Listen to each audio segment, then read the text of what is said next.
Hi everyone, thank you for tuning into this video.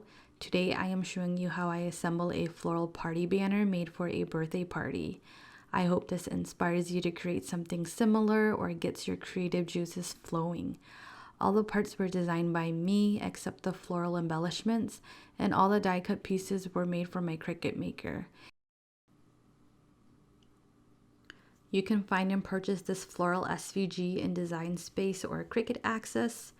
I will also provide the image number in the description box below if you are interested. Alright, so let's get started.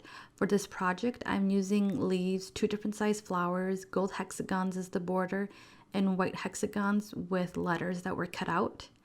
And then for materials and equipment, I'm using a hot glue gun, Aleene's tacky glue, a quilling pen, and satin ribbon. So I first used my quilling pen to roll up all of my roses first. And if you're unsure what a quilling pen is, it basically is a pen with a 2-prong tip that helps grasp your paper in place in order for you to create rolled paper art like this.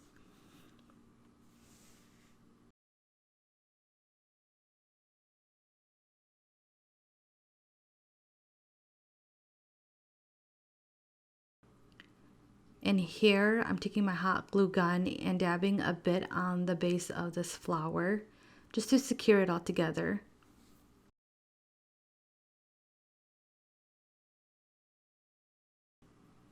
You'll also want to play around with the rose and readjust it as needed to get it to your liking. I do like to loosen the rolled layers just a bit as it does give it more of a bloomed effect. So here I'm just repeating the same steps and fast forwarding through this process.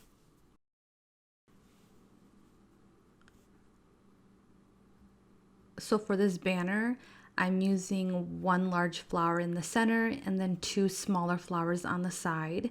I'm just making extra flowers just to have on hand.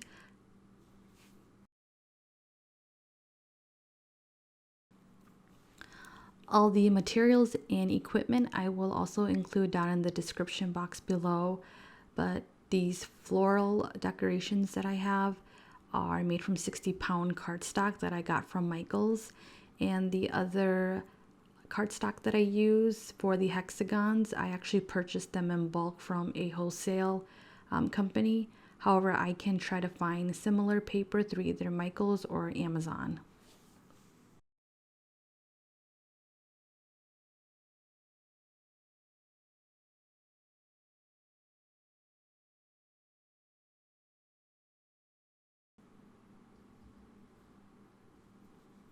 Here I am now flipping to the underside of the white hexagons.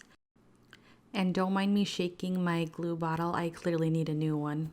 And I'm using Aleene's tacky glue as I found that it does not bubble up on my cardstock. Some other types of glue can cause weird blisters on your project if it's too wet or if it reacts with certain types of paper, so just a caution. Make sure that when you apply the glue, you don't forget or neglect the pieces that make up the letter. They need just as much TLC as other parts, if not more. There's nothing quite worse than the pieces flipping up or not fully being adhered to the banner card. And before I secure the middle portion down, I just want to align both layers so that everything is equally lined up.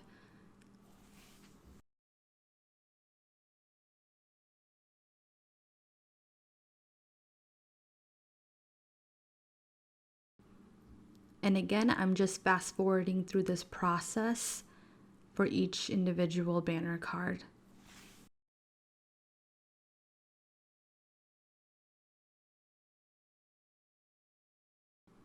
Okay, so now we made it to the best part, or my favorite part, throughout the entire creative process, and that's basically embellishing my work. So here I am securing the leaves and the flowers to the top of each banner card. And if you prefer, you can do it on the bottom if you like. I just think it looks really cute on the top because it looks like it has a floral crown on each of the card.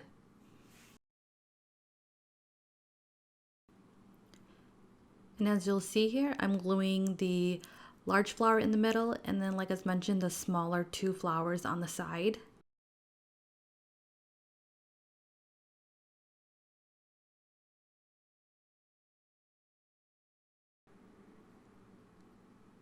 And with whichever ribbon or string option that you choose, you can use whatever you like. And I usually like to start stringing my banner from the end and then work my way towards the front.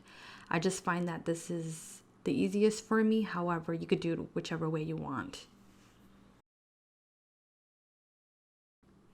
Okay, and that is the last floral banner card.